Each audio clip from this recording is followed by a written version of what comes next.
ఇంతకుముందు మద్రాసులుగా ఉండేవాళ్ళం. మాకు భాషా తత్వ రాష్ట్రాలు ఏర్పాటు చేసి మా రాష్ట్రాన్ని మాకు దాదాపు 58 రోజులు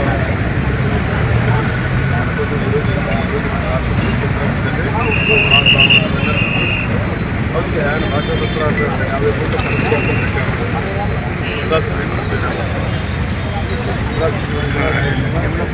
ఆంధ్ర ఒకటి 56 నవంబర్ తరం నుంచి హైదరాబాద్ చేశారు. హైదరాబాద్ గుర్తింపు కోసం ఏమైనా చేస్తాడు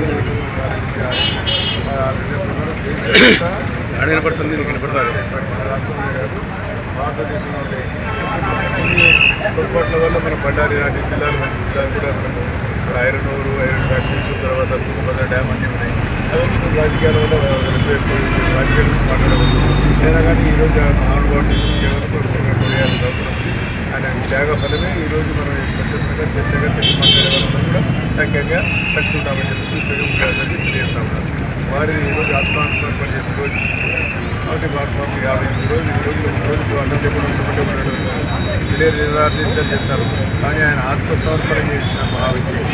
మరి అలాంటి వాళ్ళు మరి వైశ్య కుటుంబంలో ఆయన కానీ మహాత్మా గాంధీ గారు కానీ దేశంలో రాష్ట్రాలు తెలుగు మాట్లాడే వారికి రాష్ట్రంలో ఉంటాయి. భాష తెలుగు భాష మాట్లాడే వారికి ప్రత్యేక రాష్ట్రం అని ఆత్మసమర్పణ చేసిన తర్వాత ఆ రోజు నెహ్రూ గారు పట్టుకెళ్ళి దేశమంతా ఈ రాష్ట్రాలు కాబట్టి వారికి ధన్యవాదాలు చేయడానికి ఈరోజు కార్యక్రమం రాష్ట్రవ్యాప్తంగా భాషా ప్రయుక్త రాష్ట్రాల గురించి అలాగే గాంధీ గారి విలువల్ని అందిపుచ్చుకొని అహింస, సత్యం, సేవ, సామాజిక న్యాయం అన్న విలువలతో ఆమరణ నిరాహార దీక్ష చేసి ప్రాణత్యాగం చేసిన అమరజీవి పొట్టి శ్రీరాములు వారి గురించి ఈరోజు మన జిల్లా అంతటా కూడా నివాళులు అర్పిస్తూ ఉన్నాము. వారి త్యాగ స్ఫూర్తి ఈ తరం వారికి తర్వాత తరం వారికి తెలియాలి. ఎంత శ్రమ పడితే మన ఆంధ్ర రాష్ట్రం 1953లో మనకి వచ్చింది అంటే ప్రతి ఒక్కరికి తెలియజేయాలి అన్న ఆలోచనతో ఈరోజు ఈ కార్యక్రమాలు ప్రతిష్టంగా చేస్తూ ఉన్నాము మనం జిల్లా అంతటా. అలాగే వాసవి జాగృతి ఇంటరెస్ట్ క్లబ్, అలాగే నంద్యాల ఇతర సంఘాలు, వ్యాపార సంస్థలు అందరికీ సభ్యులతో కలిసి ఆయన పూలమాల నివాళులు అర్పించడం జరిగింది. ఆయన 58 రోజులు ఆమరణ నిరాహార చేసి కులమతాలకు అతీతంగా రాష్ట్రాన్ని సాధించడం జరిగింది. ఈరోజు ప్రతి ఒక్కరూ రాజకీయ నాయకులు కానీ వ్యాపారస్తులు కానీ స్వేచ్ఛగా జీవిస్తున్నారంటే ఆయన ప్రాణత్యాగ ఫలితమైన తెలియజేసుకుంటున్నాను. అలాగే అమరావతిలో 58 రోజులు నిరాహార దీక్ష 58 అడుగుల విగ్రహాన్ని ఏర్పాటు చేస్తున్నందుకు ముఖ్యంగా చంద్రబాబు నాయుడు గారికి, లోకేష్ బాబు గారికి, పవన్ కళ్యాణ్ గారికి, అలాగే తెలుగుదేశం ప్రభుత్వానికి మా ఆరోగ్య కృతజ్ఞతలు తెలియజేసుకుంటున్నాము. అలాగే ఎక్కడైతే రాష్ట్ర రాజధానులు ఏర్పాటు చేస్తున్నారో మిగతా హెడ్ క్వార్టర్స్ జిల్లా హెడ్ క్వార్టర్స్ కూడా లేని చోట ఖచ్చితంగా ప్రభుత్వ నిధులతో ఏర్పాటు చేయాల్సిందిగా కోరుకుంటూ సెలవు తీసుకుంటాం. అందరికీ నమస్కారం. ఈరోజు ఆంధ్రప్రదేశ్ మర్చిపోలేని వ్యక్తి, మహోన్నత వ్యక్తి పొట్టి శ్రీరాములు గారి వర్ధంతి. నిజంగా ఈరోజు వర్ధంతిని జరుపుకునే పరిస్థితి ఆ రోజు ఆయన వర్ధంతి రోజు ప్రాణత్యాగం చేసిన రోజు. అది బాధాకరమైన రోజు. కాకపోతే యావత్ ఆంధ్రప్రదేశ్ ప్రజలందరికీ అదొక మరపురాని రోజు. రాష్ట్రం మనం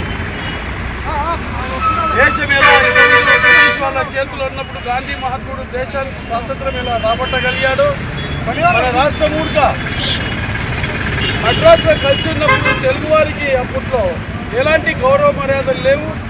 తెలుగువారు అన్ని విధాలుగా అన్నదొక్కబడుతున్నారనే ఉద్దేశంతో ఆయన ఆమరణ నిరాకరణ చేయడం జరిగింది. కానీ ఒక వ్యక్తి తలుచుకుంటే ఒక దృఢ సంకల్పం మంచిదైనప్పుడు ఎలా ఉంటుందనే దానికి ఆయన ప్రాణత్యాగమే అవసరం. మొదట్లో ఆయన ఆమరణ నిరాహార దీక్ష చేస్తున్నప్పుడు అందరు నవ్వినారు, ఎవరు సపోర్ట్ చేయలేదు. కానీ తన సొంత ఇంటిలోనే అతను నిరాహార దీక్ష చేస్తూ 58 రోజులు గడిపి శరీర ప్రాణత్యాగం చేసిన తర్వాత కూడా అతన్ని గుర్తించలేదు. కానీ అతని శరీరాన్ని తీసుకొని పోతున్నప్పుడు ఈ విషయానికి పబ్లిక్ అందరికీ తెలిసి ఆయన అంతిమ యాత్ర 10 మందితో మొదలైన 10,000 మందికి చేరిపోయింది అంతిమాత్ర.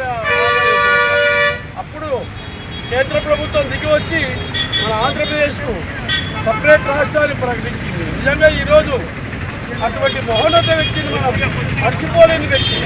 ప్రాణత్యాగానితో వచ్చిన మన రాష్ట్రాన్ని కూడా ఈరోజు మన డ్యూటీ, అది మన కనీస ధర్మం. మనము కూడా ఆయన ఆశయాలకు పోతూ రాష్ట్రాన్ని అభివృద్ధి చేసుకోవాల్సిన అవసరం ఉంది.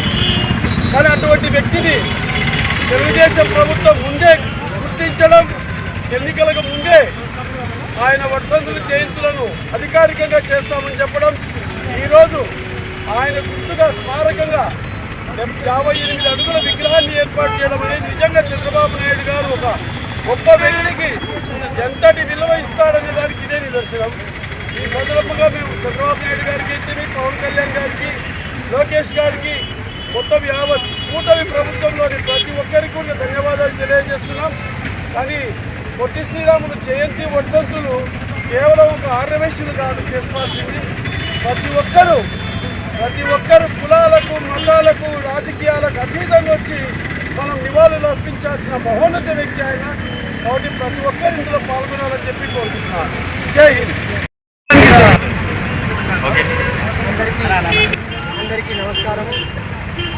ఈనాడు ఇండియాల పట్టణంలో పొట్టి శ్రీరాములు గారి వర్ధంతి జరుపుకుంటున్నాము. విషయాలను మనము పాటిస్తూ ఆయన కష్టపడి ఆంధ్ర రాష్ట్ర అవతరణ కోసం ఆయన ప్రాణాలను త్యాగం చేశాడు. ఆయన త్యాగం ఫలితంగానే మనకు ఆంధ్ర రాష్ట్రం ఏర్పడింది. ఆ త్యాగ ఫలితాన్ని మనం అనుభవిస్తున్నాము. కాకపోతే ఆంధ్ర రాష్ట్ర ప్రజలు అందరూ ఆయన త్యాగ ఫలితాన్ని స్మరిస్తూ ఆయన వర్ధంతిని జరుపుకోవడం, అలాగే రాష్ట్ర ప్రభుత్వం కూడా జగన్ గారి ప్రభుత్వం కానీ, చంద్రబాబు నాయుడు గారి ప్రభుత్వం కానీ ఈ వర్ధంతిని గుర్తించి దాన్ని స్టేట్ గవర్నమెంట్ కార్యక్రమంగా నిర్వహించబడడం గర్వకారణము. ఆయన వైశ్యులకే కాదు, ఆంధ్ర రాష్ట్ర ప్రజలకందరికీ ఆయన త్యాగ ఫలితాన్ని అందించాడు. ఆయన త్యాగ ఫలితాన్ని ఆంధ్ర రాష్ట్రం ఏర్పడింది అని. అమరజీవి శ్రీరాములు గారి వర్ధంతి సందర్భంగా ఈరోజు ఆయనను స్మరించుకుంటూ తన నివాళిని అర్పించడం జరిగింది. మనందరికీ తెలుసు, తన ప్రాణాన్ని కానీ లెక్క చేయకుండా తెలుగువారందరూ ఒక చోటు ఉండాలి, మాకంటూ ఒక రాష్ట్రం ఉండాలి అని చెప్పి తెలుగువారందరూ గర్వించేదగ్గ మన తెలుగు రాష్ట్రాన్ని మనకు అందించడం జరిగింది. అలాంటి మహనీయుడిని మనము ఒక కులాన్ని అంతేకాకుండా అలా కాకుండా తెలుగువారి అందరి ఆశాజ్యోతి అయినటువంటి పొట్టి శ్రీరాములు గారిని మనం ఎప్పుడు మర్చిపోతున్నాం. ఆయన త్యాగాన్ని గుర్తిస్తూ ఈ ఆంధ్రప్రదేశ్ రాష్ట్రాన్ని అభివృద్ధికి ప్రతి ఒక్కరము కృషి చేయాలని, ఆయన ఆశయాలకు అనుగుణంగా ప్రతి ఒక్కరూ నిలబడాలని, ఈ రాష్ట్ర పరిశ్రమ కోసం మనం అందరం కృషి చేయాలని మనస్ఫూర్తి కోరుకుంటూ ఆయన మరొకసారి మనస్ఫూర్తిగా ఘనాన్ని వాళ్ళు అర్పించడం జరుగుతుంది. లైక్ చేయండి, షేర్ చేయండి, సబ్స్క్రైబ్ చేయండి. నోటిఫికేషన్స్ కోసం బెల్ బటన్ ని ప్రెస్ చేయండి.